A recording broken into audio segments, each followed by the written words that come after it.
Muito bom dia, seja muito bem-vindo ao programa Manhã Viva. Como é bom estar na sua companhia.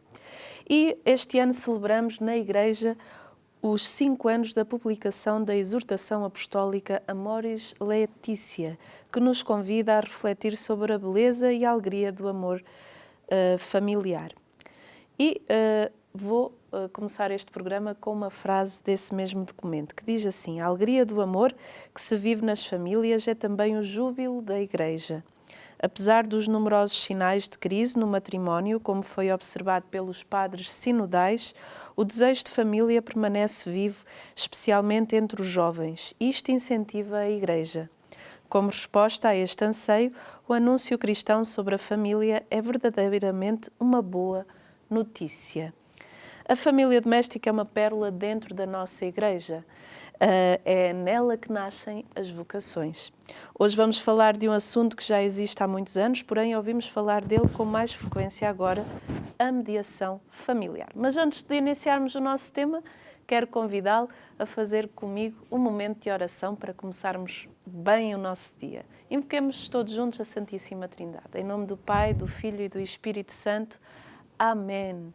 E neste ano de São José, neste ano dedicado às famílias, eu quero entregar a sua família, entregar todas as vossas necessidades, tudo aquilo que vai no coração da família, todos os pais, todas as mães, todos os filhos, que São José, que também é um dos patronos da família, que venha em auxílio de todas as famílias. E quero convidá-lo a meditar comigo o Salmo 128, 127. Reze comigo este salmo, que diz assim: felizes os que obedecem ao Senhor e andam nos seus caminhos. Comerás do fruto do teu próprio trabalho. Assim serás feliz e viverás contente. A tua esposa será como videira fecunda na intimidade do teu lar. Os teus filhos serão como rebentos de oliveira ao redor da tua mesa. Assim, vai ser abençoado o homem que obedece ao Senhor. O Senhor te abençoe do Monte Sião. Possas contemplar a prosperidade de Jerusalém todos os dias da tua vida e chegues a ver os filhos dos teus filhos. Paz a Israel. Glória ao Pai, ao Filho e ao Espírito Santo, como era no princípio, agora e sempre. Amém. Em nome do Pai, do Filho e do Espírito Santo. Amém. E hoje vamos refletir sobre esta temática, mediação familiar. E para isso tenho aqui a Filomena Carvalho, que é dirigente do Corpo Nacional de Escutas, que também é voluntária do CAF, pertence à Diocese de Leiria Fátima e também faz esta mediação com as famílias. E depois também temos a Susana Silva, que é casada há 2 anos, mãe de 3 filhos, é apaixonada pela capacidade de resiliência humana, pelo pensamento crítico e pela capacidade de transcendência humana. É membro acreditado do Viktor Frankl, Internacional Instituto de Viena e muitas mais outras coisas, mas eu primeiro vou deixar que elas se apresentem. Sejam muito bem-vindas, Filomena e Susana, ao nosso programa. Obrigada. Obrigada. Antes de começarmos o nosso programa, gostaria que se apresentassem um bocadinho melhor, para as pessoas vos conhecerem lá em casa. Então, eu posso dizer, antes de mais, agradecer à Canção Nova o convite que nos foi dirigido para falarmos de um tema que também nos é tão querido.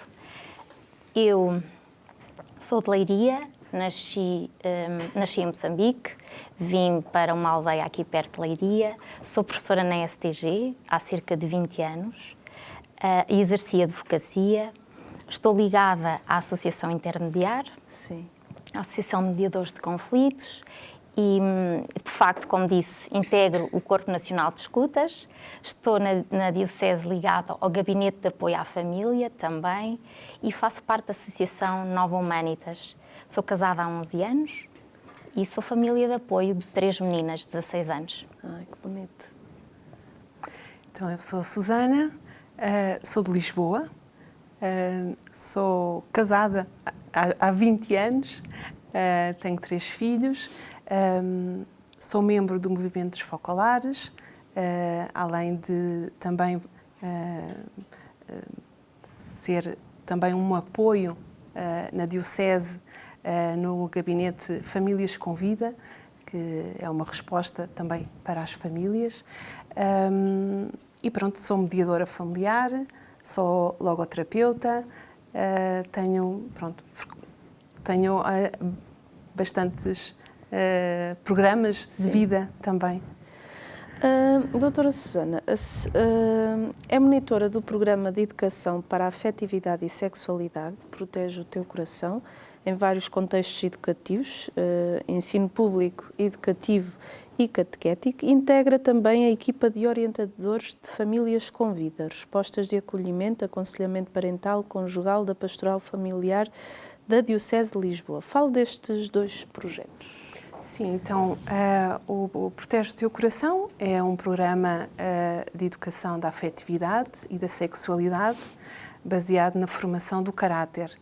É orientado e dirigido a crianças, adolescentes e jovens, do primeiro ano até ao 12º, e que promove o autoconhecimento, com base também no pensamento crítico e, acima de tudo, é um programa que olha para o jovem como uma pessoa completa, única e irrepetível. E é isso que nós transmitimos. Além disso, somos também colaboradores na educação, tanto parental, não é? Ajudamos os pais, professores, catequistas, a ajudar os jovens a conhecerem-se melhor, para viverem também uma sexualidade inteligente e um caráter forte.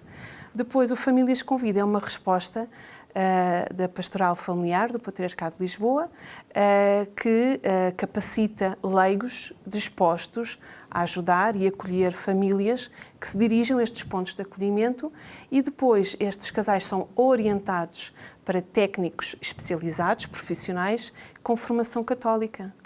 E todo o seu trabalho é orientado pelo Catecismo da Igreja Católica e todas as exortações que nós conhecemos. Susana, fale-nos, disse que pertencia aos focolares. Fale-nos só um bocadinho de quem são os focolares. Os focolares. Então, os focolares nasceram durante a Segunda Guerra Mundial, norte de Itália, Trento, a sua fundadora, Chiara Lubich, na altura uma jovem de 23 anos, que se questionava se não havia algo que nenhuma bomba pudesse destruir. E esse algo, que tornou-se o seu ideal de vida, é Deus Amor.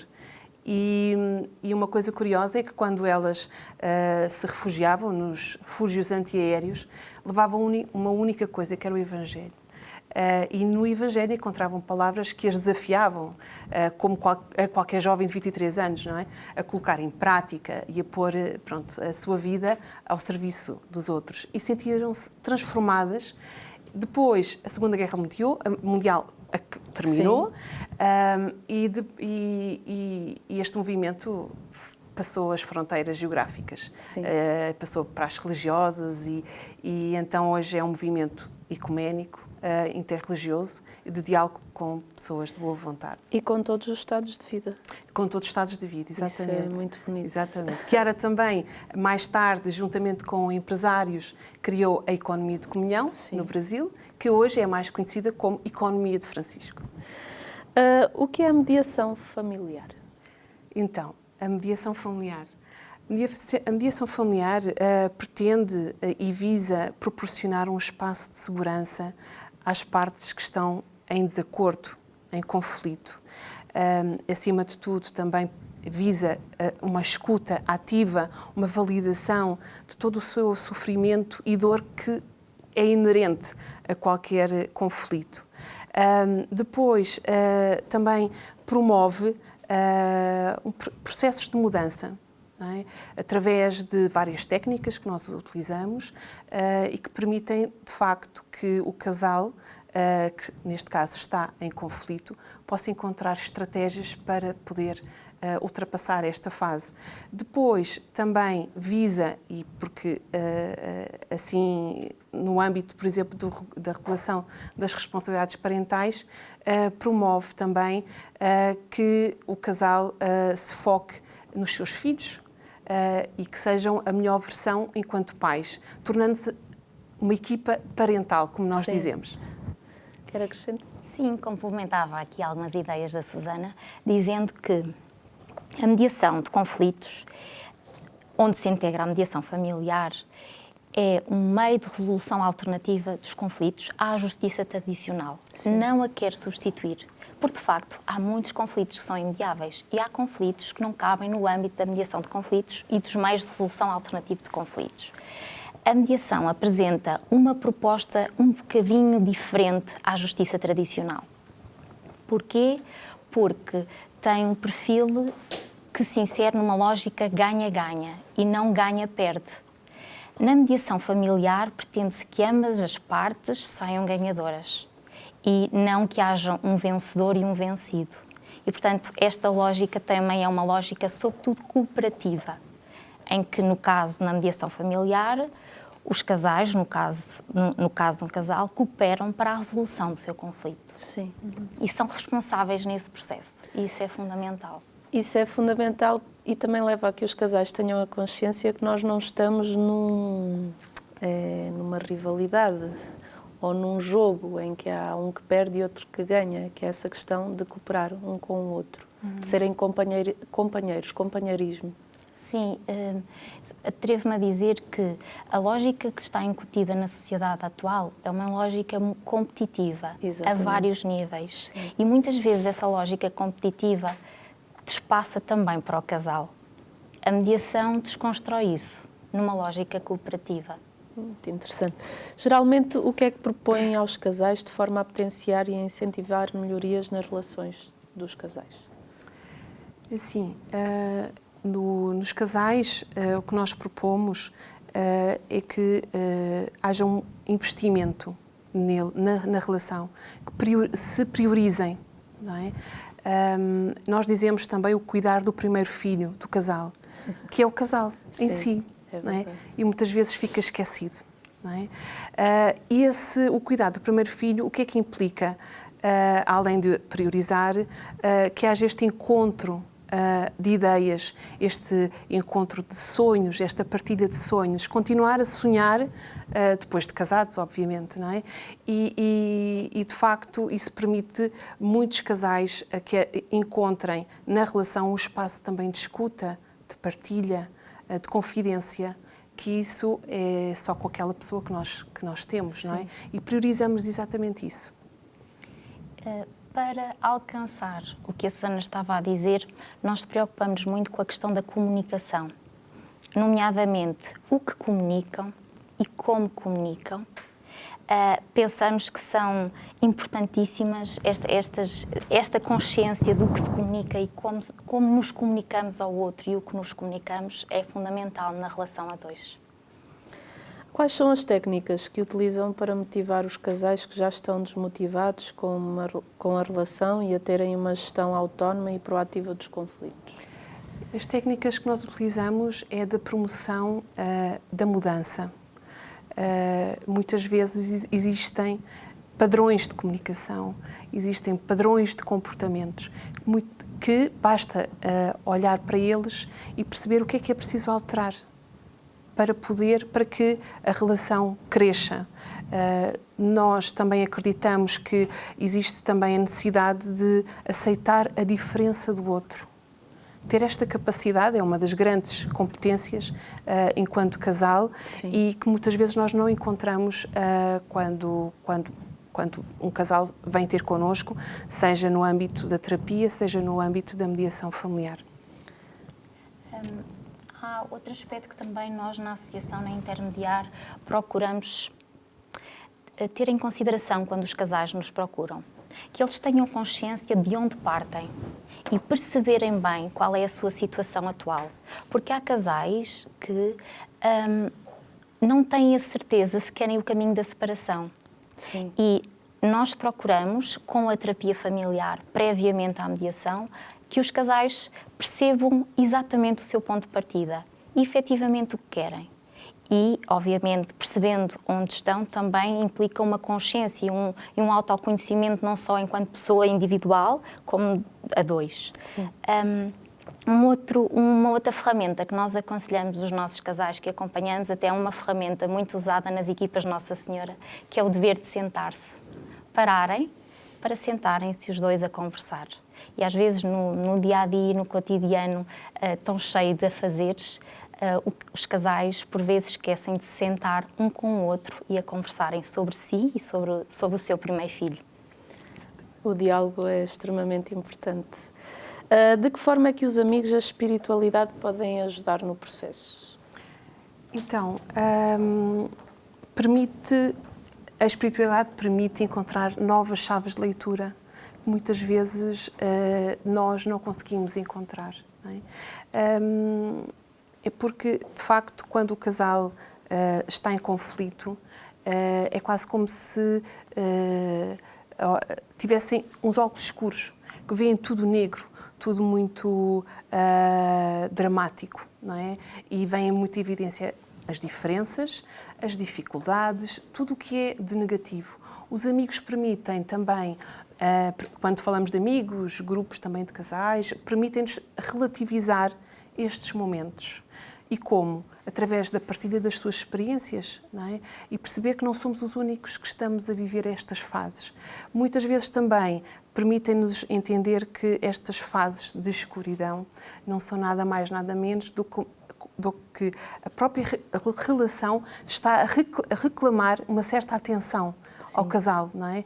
E que nós nos devemos dedicar, é um momento de paragem, de olharmos um para o outro e perceber o que é que nós podemos fazer e crescer enquanto casal nesses precisos momentos. São chamadas, como eu digo, dores de crescimento do casal, basicamente. Também destacamos aqui, quando a Susana estava a falar da importância da espiritualidade, é mesmo verdade que rezar juntos une. E não é rezar só pela nossa família, é rezar também quando chega um amigo junto a nós e diz, olha, reza por mim. E aquele a quem o convite for dirigido, dizer à pessoa com quem está, quer seja casado, quer seja noutras condições, ao companheiro, dizer, vamos rezar por aquela pessoa. E juntos rezarem. Sim. E isso é realmente importante. Queria-vos dizer o seguinte também. Cada vez mais achamos que é importante a figura do padrinho e da madrinha. O padrinho e a madrinha são referências, no âmbito, obviamente, do matrimónio cristão também, referências de uma espiritualidade e amigos. Sim. E isso é muito importante, os casais que casam terem consciência dos padrinhos que escolhem e de que companheiros é que querem ter na sua vida, de relação a dois. É como a escolha dos padrinhos para os filhos, não é? Acaba Exatamente. por ser muito semelhante. São amigos de espiritualidade. Exatamente. Um padrinho e uma madrinha são isso mesmo. Condensam as duas coisas, a amizade e a espiritualidade. Ou pelo menos devia ser assim. Que bonito. Como se incute aos casais a responsabilidade relacional? Então, procura-se incentivar que não se culparem mutuamente, porque o culparem-se retira a responsabilidade na relação. E gera feridas também. E gera feridas e, de alguma forma, é como é uma violência entre o casal, não é? E não é fácil entender e reconhecer a minha vulnerabilidade e a vulnerabilidade do outro. Não é fácil e nós entendemos isso. Por isso, também em mediação, procuramos, de facto, validar os sentimentos, aquilo que estão a sentir, porque realmente o conflito traz sofrimento. Sim. Não é? Mas o culparem-se mutuamente não vai produzir nada, não é? Simplesmente só se vão afundar ainda mais. Por isso, uma tomada de responsabilização da relação, não é? Eu, Susana, tomo a dianteira da minha relação e o meu marido também o faz, não é? Para podermos encontrar novas saídas, e sermos criativos, usar a criatividade também e, sobretudo, a criatividade serve para estes momentos de atrito. Sim, exatamente. Sim. Porque só se compreende isto se nós também tivermos consciência que o outro não é garantido. Nós não somos garantidos para o outro e o outro não é garantido para nós. E, portanto, há um para sempre em cada dia. E esse para sempre em cada dia implica um trabalho diário de cada um na relação.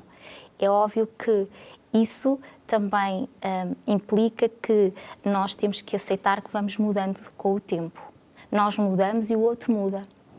Por isso é que este para sempre tem que ser em cada dia, porque em cada dia estamos a mudar. E esta consciência é também importante porque não somos nós que vamos mudar o outro é que se vai mudar a si próprio, mas podemos ser exemplo para o outro. Exatamente. E no casal podemos ser exemplo mútuo um para o outro, na superação e no crescimento contínuo. E também num conflito, por exemplo, tem muitas pessoas que vivem isso. A primeira tendência é: estou chateada com ele, vou deixar de fazer as coisas que ele gosta, vou deixar de fazer isto, fazer aquilo, mas não. A pessoa deve tentar dar uma resposta diferente, porque senão isso vai afastando cada vez mais o casal um do outro. Exatamente. Não é? Nós falamos da arte de amar. Não é? Sim. A arte de amar parece um jogo de criança, mas tem tudo a ver connosco. Tem tudo a ver com a pessoa humana, não é? O ser o primeiro a amar, o ver Jesus no outro, ou ver realmente que aquela pessoa tem características com as quais eu me identifico, que eu me identifiquei desde o início, não é? Ou seja, esta arte de amar permite de facto que não nos determinemos pelas circunstâncias. Nós somos donos das nossas decisões, não é? E eu decido ser o primeiro a amar, ter esta competência, que é eu chamo uma competência, sim, não é? Que o casal deve garantir acima de tudo. É o rivalizar-se no amor, não é? Exatamente, exatamente. Isso é importante. Em que é que consiste o ciclo vital do desenvolvimento familiar? Então, o ciclo, nós damos isso na escola, na universidade.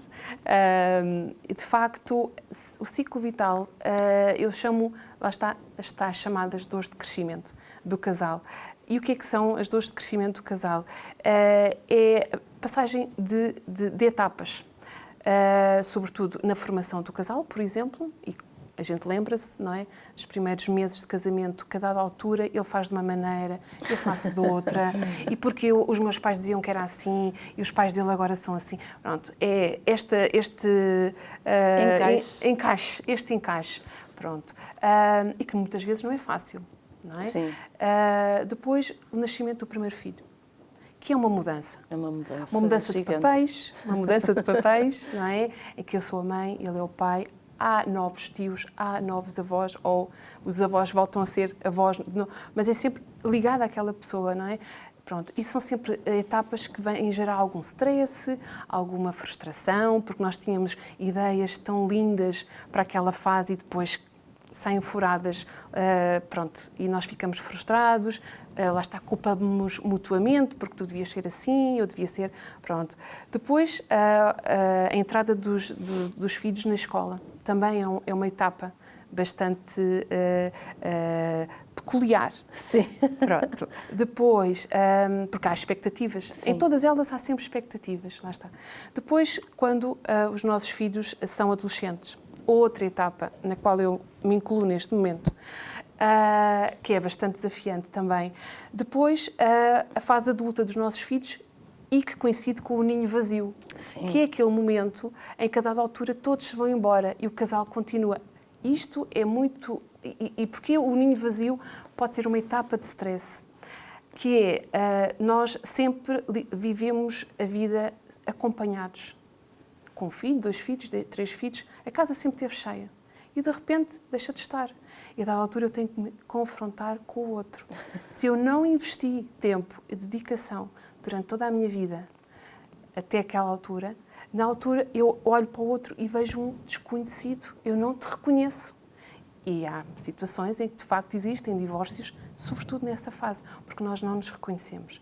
Pronto.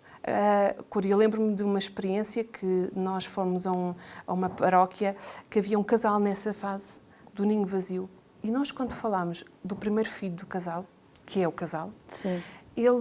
os olhos deles brilharam, porque disseram, finalmente alguém nos diz como viver esta etapa, porque nós não sabíamos como íamos viver. Agora, assim, podemos dedicar tempo ao nosso primeiro filho, que é o casal. Nunca mais me esqueço deste casal. Que bonito. Muito bonito. Neste ciclo, nós achamos que a equação e o segredo para passar em cada uma destas etapas que a Susana mencionou é viver na verdade. na coerência e na autenticidade.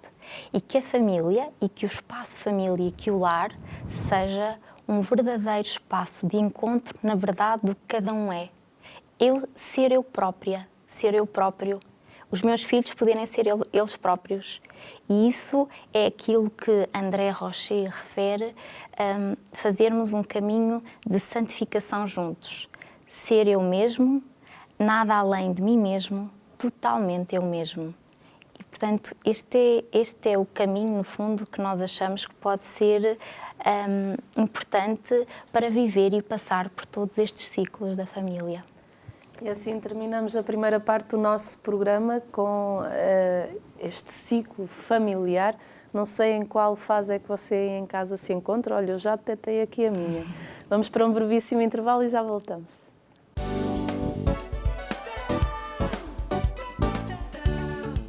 Estamos na segunda parte do nosso programa Manhã Viva. Seja muito bem-vindo, você que ligou a televisão neste momento. Sim, estamos na segunda parte do programa Manhã Viva e hoje o nosso tema é mediação familiar. E tenho aqui a Filomena e a Susana que nos vierem falar sobre esta temática tão importante, já que estamos também no ano da família, então há que investir nas nossas famílias. E quero começar esta segunda parte com um texto bíblico que é 1 Coríntios 13, 4 a 7, do qual eu pessoalmente gosto imenso, que diz assim: o amor é paciente, o amor é prestável, não é invejoso, não é arrogante, nem orgulhoso. Nada faz de inconveniente, não procura o seu próprio interesse, não se irrita, nem guarda ressentimento, não se alegra com a injustiça, mas rejubila com a verdade. Tudo desculpa, tudo crê, tudo espera, tudo suporta. E estamos aqui então a falar sobre a mediação familiar. Este é sem dúvida um dos maiores desafios que os casais vivem. Peço que comentem o que acabaram de ouvir sobre esta passagem bíblica. Nós cristãos temos o privilégio de termos acesso, neste caso aqui, a um mapa, que é um caminho de felicidade. É verdade. E se conciliarmos este texto com as bem-aventuranças, nós temos uma proposta lindíssima para o nosso dia-a-dia. Este é um convite que também é feito diretamente aos casais e a cada pessoa em concreto. E este caminho é um caminho de felicidade, é um caminho de realização, é um caminho que nos desafia a superar-nos em cada dia. E às vezes ouço dizerem: mas é tão difícil, Susana. Eu creio e estou ciente que Deus não nos ia pedir mais do que aquilo que a gente não pudesse dar. Sim, com certeza. Por isso isto é um desafio, é sentirmos desafiados todos os dias por Deus a viver estas palavras, não é? E de facto, como a Filomena dizia, não é? Esta superação, não é? E acho que é aqui que nós encontramos o nosso verdadeiro ser filho de Deus. É exatamente acreditar naquilo que o Pai nos desafia todos os dias. É um desafio de amor. Exatamente. Não é verdade? Presentemente, tendo em conta a realidade que vivemos na sociedade, quais são os maiores desafios que os casais dizem que enfrentam a nível da relação, de conflitos, da ruptura? Sim. Existe um sociólogo, Zygmunt Bauman, sociólogo polaco, que dizia que esta sociedade é como uma fina camada de gelo e que nós, para não nos afogarmos nela, temos que a passar com muita rapidez, uma máxima velocidade. Não é? E olhando para o casamento, para o vínculo do matrimónio, nós não podemos fazer dessa maneira, ser velozes, rápidos, nós temos que parar, temos que cuidar, temos que desacelerar, não é? Para cuidar do nosso primeiro filho. Depois, é uma sociedade que exige a autorrealização pessoal e o meu bem-estar e mais uma vez, o casamento é tudo menos isso, de facto, não é? Quando de facto colocamos a caridade acima de tudo, nós não podemos autocentrar-nos, nós temos que estar sempre em relação e ajudar o outro, neste caso o meu marido, a ser a melhor versão dele mesmo, não é? E por isso eu estou sempre a viver esta minha dimensão transcendente, sempre para fora, sempre para ajudar. E isto inclui os filhos, obviamente, Sim. não é? É deixar de olhar para o nosso umbigo também para podermos olhar o outro. Exato. Sim, sem dúvida. Mas também é preciso perceber que a nossa sociedade e o contexto em que vivemos puxa muito pela família. A questão das horas de trabalho, a questão das poucas horas de descanso, o trabalho por objetivos, por vezes questionáveis Sim. de serem alcançados. Muitas vezes também a questão financeira, a subcarga financeira. Outra questão que também eu acho que é importante ter em conta é o convite da nossa sociedade de consumo a optarmos por situações que são aparente lazer e que não são verdadeiro lazer e relação nas famílias. E estes são sinais que as famílias têm que estar despertos, porque são tentações. É verdade. Exatamente. E até a questão da carreira, não é? Sim, a questão da colocar carreira. as fichas todas na carreira, não é? Porque também é-nos exigido, não é? Estar em alta performance, isto hoje em dia ouve-se alta performance, não é? Tanto na carreira como nas nossas relações sociais, quantos likes é que temos, quantos amigos é que temos no Facebook, todas estas coisas é tudo quantificável, esquece muito do qualificável. Eu acrescentava também e relembrar que Portugal é dos países com a taxa de divórcios mais alta da Europa. Nós estamos a falar de 7 em 10 casamentos acabam em divórcio. Pronto, é enorme. Pronto.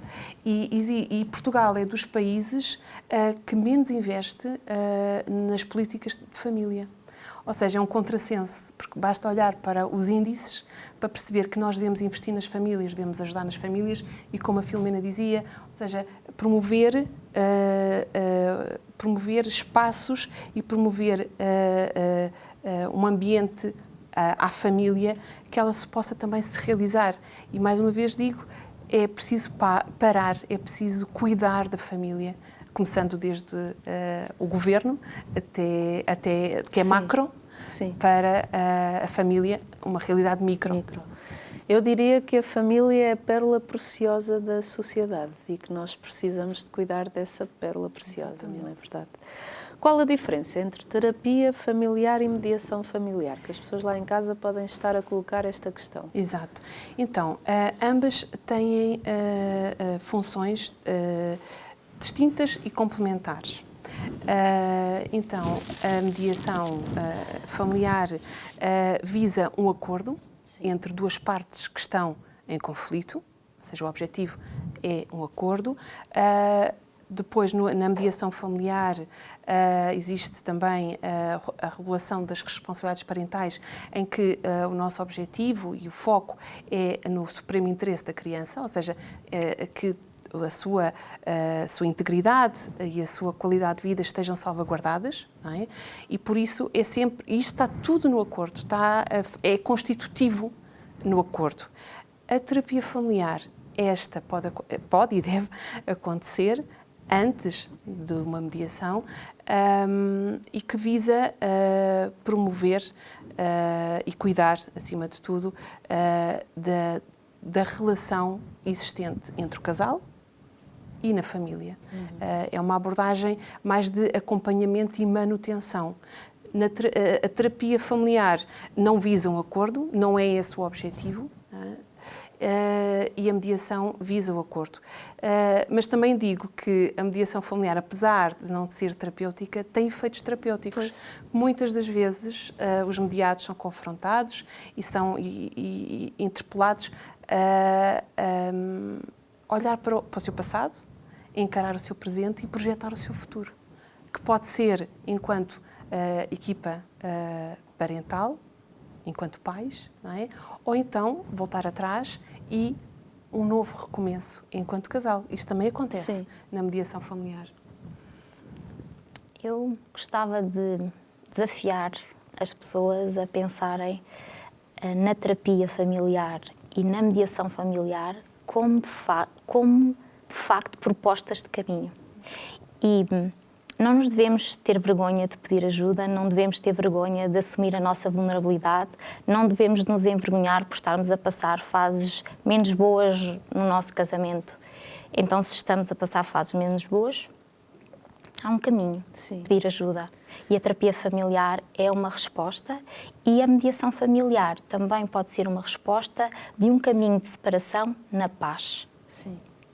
Eu diria isso. E também esse procurar ajuda mostra que o casal está a lutar pelo seu casamento, pela sua família, e eu acho que isso é mais importante que tudo. Exatamente. Está consciente. Exato. E que está consciente, está presente ativamente na relação. Exato. Então, coloquemos às vezes o nosso orgulho ou os nossos medos de lado e busquemos essa ajuda necessária para que nós possamos continuar o caminho a dois, não é? A dois que se faz a um, não é? Nós somos um. No matrimónio somos um. O que são os grupos de reflexão e porquê é importante um casal participar desse mesmo grupo de reflexão? Os grupos de reflexão são, como eu os vejo, são um caminho em que vários casais podem estar juntos e estão juntos nos momentos de desafio, nos momentos de alegria, e que caminham em conjunto. E há várias propostas na nossa igreja. A Susana pode falar das famílias novas, nas quais também estamos inseridas. Também há as equipas Nossa Senhora, também há os CPMs, casais que preparam os CPMs. Há muitas propostas, e eu considero que o estarmos inseridos num grupo destes ajuda imenso os casais e ajuda-nos a nós individualmente e ao próprio casal, porque percebemos que não estamos sozinhos. Sim. Outros estamos entre iguais, e o estarmos entre iguais a fazermos um caminho é realmente revitalizante. Com certeza. E a partilha de vida, a partilha de experiências. Sim, exatamente. Essa partilha de experiências tem um valor imenso, não é? Porque quando escuto a experiência de um outro casal, quando escutamos a experiência de um outro casal, entendemos que não somos os únicos a viver, tiramos ideias para nós e tem um valor imenso, mais do que qualquer teoria, até, não é? Sim. Ou qualquer coisa que a gente possa ir encontrar em livros de autoajuda ou o que seja. A experiência é sempre vinculativa. É sempre vinculativa porque nós identificamos com aquele casal e aquele casal serve-nos como modelo, como instrumento também para a nossa vida de casal. Eu não sei se é possível partilhar. Nós obviamente, que também pensámos neste momento. Sim. E houve um casal com quem nós falámos e que me partilhou que nos incêndios de Leiria estavam longe de sua casa, e este grupo das famílias convidaram-nos a passarem a noite em casa deles. E se não fosse isso, eles não podiam aproximar-se da casa, estavam com um medo incrível que a casa fosse destruída, e foi esta família, as famílias que os acolheram em casa deles e que no outro dia rezaram juntos, conversaram juntos, deram força uns aos outros, e no outro dia chegaram à sua casa e a casa tinha sido rodeada pelo fogo, mas de facto não tinha ardido. E foi esta oração e este sentimento de que estavam em família e unidos uns aos outros que este grupo a eles lhes trouxe. Acaba que estes grupos de reflexão acaba por se gerar uma amizade, acaba por ser uma família alargada.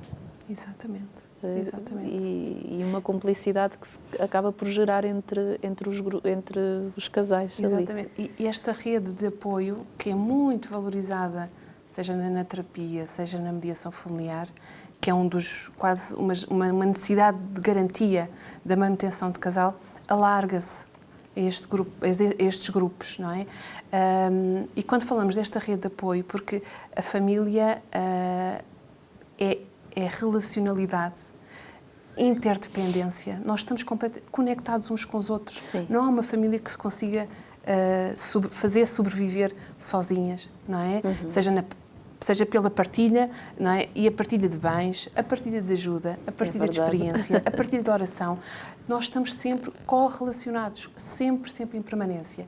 E quanto maior esta rede de apoio é um garante que a família irá conseguir sobreviver aos vários desafios que vai enfrentar.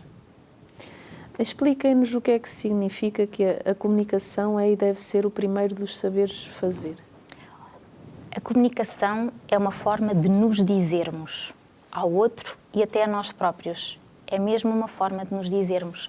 E quando nós pensamos na parte... No princípio era o verbo e o verbo fez-se carne. O que é isto senão comunicação? Comunicação da palavra, comunicação verbal e não verbal. Eu acho que é muito importante os casais terem uma linguagem comum. Nós acreditamos que fazer formações de desenvolvimento humano em conjunto, fazer, por exemplo, o Enneagrama, os jesuítas têm propostas muito interessantes para os casais, fazer o Enneagrama em casal, fazer propostas de formação, a Nova Humanitas tem propostas muito boas de desenvolvimento humano, faz com que os casais tenham uma linguagem comum, porque se só um cresce no desenvolvimento humano e o outro fica lá atrás, pois é muito mais fácil criar-se uma linguagem comum e comunicar-se de uma forma próxima. É importante que esse caminho se faça passo a passo, um a puxar pelo outro. E, portanto, a comunicação é fundamental. Identifiquem fatores motivacionais de conflito e ruptura entre o casal. Então, eu destacava e punha, assim, de forma esquemática, que existem fatores internos que são motivadores de conflito, que é a perca de respeito mútuo, não é? A desconsideração, o culparem-se, não é? Mutuamente. Ou seja, isto mina, isto vai deteriorar a relação, não é? Vai corroer. Não é? Depois existem fatores externos, que é esta vida frenética e voraz, que nós precisamos, às vezes sentimos-nos como palhaços que têm que manter as bolas todas no ar. E quantas bolas é que nós temos? Temos consciência, não é? Sempre mesmo malabaristas, e a dada altura é tão esgotante, não é? E sobretudo neste último período da pandemia, não é? Em que a casa tornou-se lar, trabalho, escola. Não é? Isto é uma grande exigência e um grande... sentimos que a nossa resiliência foi posta em causa, não é? Foi posta mesmo em... Não é? Se saímos reforçados ou não, cabe a nós e, sobretudo, do investimento que fizemos, não é? De continuarmos realmente a acreditar no amor, na caridade, acima de tudo, que é o nosso garante e que nos permite, de alguma forma, continuar e olhar para um futuro com esperança. Isso é muito importante. As famílias nesta pandemia foram muito provadas. Exatamente. Muito provadas e também foram chamadas a viver com mais intensidade esse desafio de amor, eu acredito. Como trabalhar competências de comunicação que permitam a manutenção de um relacionamento flexível e mais positivo? Como transmiti, depois, Susana, se quiseres complementar, é esta linguagem comum, nós sentimos que, às vezes, nas famílias, há aqueles silêncios vazios em que já não vale a pena investir. Ou seja, é um silêncio em que já não vale a pena investir. E é importante que, de facto, isto seja combatido pelos casais e apostar nessa tal linguagem comum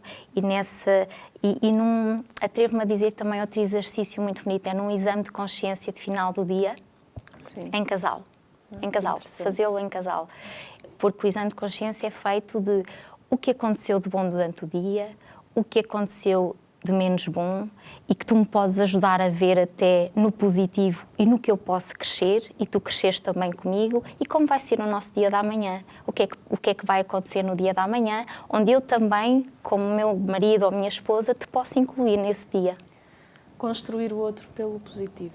Completamente. Isso é importantíssimo. O nosso fundador, ele insiste muito isso e isso ajuda a pessoa a crescer. A logoterapia começou a ser mais falada recentemente. É muito conhecida na aplicação em crianças, só recentemente é que se começou a ouvir falar sobre o ser aplicada em adultos. Podem nos dar alguns exemplos práticos na aplicação de casais? A logoterapia e análise existencial, criada por Viktor Frankl, promove e, acima de tudo, visa ajudar a pessoa humana a encontrar o seu sentido da vida. E quando digo encontrar o seu sentido, porque a pessoa é o ator da sua vida, não é? O ator principal. É ele quem tem que encontrar, não é alguém de fora, externo, que vem dar-lhe essa indicação. Nós temos, como pessoa, somos desafiados diariamente, digo até momentaneamente, pela vida, não é? E há uma frase de Viktor Frankl que diz que não perguntes tanto o que é que esperas da vida, é mais o que é que a vida espera de ti. Sim. Não é? E quando nos posicionamos, permite-nos, de facto, procurar resposta, porque nos sentimos desafiados. Na mediação familiar, uma das técnicas que eu uso é o autodistanciamento. Ninguém toma decisões acertadas no âmago e no caos de todo o conflito. Eu não digo do sofrimento, é mesmo do conflito, não é? Sim. Então nós temos que nos distanciar, olhar com alguma distância, ou então promover que se coloquem na pele do filho ou da filha perante aquele cenário de conflito. Como é que interpretariam? Ou seja, porque os casais vêm com uma narrativa muito autocentrada e nós ajudamos a que se deixem de se centrar neles, mas que estejam fora, não é? Quase como um terceiro espectador, não é? Que está ali a observar. Isto é uma técnica muito potente, permite também, com alguma clarividência e devido ao distanciamento, encontrar novas soluções, novas ideias, novas interpretações até, e isso ajuda também no processo de mudança, sobretudo de comportamento. A logoterapia, eu também tive o privilégio de ter disponibilidade para fazer uma pós-graduação na área da logoterapia e ficou-me sempre gravada esta ideia do Viktor Frankl. Quais são os três aspectos que dão sentido à existência humana? Uma causa por lutar, um amor e dar sentido ao sofrimento. E estas três dimensões da existência, que são um convite também a nós irmos crescendo na nossa vida também nestas três dimensões. E que, lá está, o ideal cristão também nos ajuda muito nesse sentido. É verdade. Nós estamos a chegar mesmo na reta final do nosso programa. Imaginem que nos está a acompanhar alguém que conhece um casal que está em conflito ou até um casal que esteja em conflito. E eles estão a tomar a decisão de querer essa ajuda, essa mediação familiar. Como é que eles podem fazer? Eu diria que se podiam dirigir à Intermediar. Sim. A Intermediar, como associação, tem um conjunto de técnicos. Nós temos numa página e podem consultar. Qual é o nosso objetivo? É que as pessoas encontrem no espaço da Intermediar a possibilidade de encontrarem vários técnicos na área da psicologia, mediadores, assistentes sociais, das várias áreas, e que nós, numa perspectiva holística, olhamos para a pessoa e dizemos, neste caso em concreto, esta pessoa pode ter este técnico e fazer este caminho, sempre em articulação de técnicos. E é óbvio que somos todos próximos e, portanto, articulamos uns, salvaguardando sempre, obviamente, o sigilo, e este é um convite que também deixamos. Site? Tem site? Sim, temos site da Intermediar, exatamente. .pt. www.intermediar.pt. Pronto, fica aí a dica. Lembrem-se que famílias não estão sozinhas. Existem instituições, organizações, respostas dentro da própria Igreja que nos ajudam a caminhar, a trilhar este caminho, a viver este desafio de amor que é o matrimónio, que é a vida familiar. Uma mensagem final para quem nos acompanha lá em casa. Então, uma mensagem final, pegando também em Viktor Frankl, realmente não nos deixarmos determinar pelas circunstâncias, mas antes tomar a dianteira nas nossas decisões. E de facto, um casal que esteja em desespero, entender que de facto é a vida que o está a desafiar. E então, que alternativas? Não é? E ter esta clarividência de confiar em si mesmo, confiar na relação, confiar nesta sua capacidade de resiliência que é característica do ser humano. Como escuteira que sou, vou deixar palavras de Baden-Powell. Tive uma vida feliz, espero que vocês tenham também. Obrigada, Filomena, obrigada, Susana, pela vossa Sandra. presença aqui no nosso programa, foi fantástico. Aqui temos algo muito, muito bonito, um trabalho fantástico, parabéns pela vossa doação, pela vossa missão, acredito que seja mais do que um trabalho, mas uma missão. Continuem firmes e fortes, como diz o nosso fundador, aguentem firmes, e você em casa também aguente firme, saiba que não está sozinho na sua caminhada familiar, nesse grande desafio de amor. Até ao próximo programa, se Deus quiser.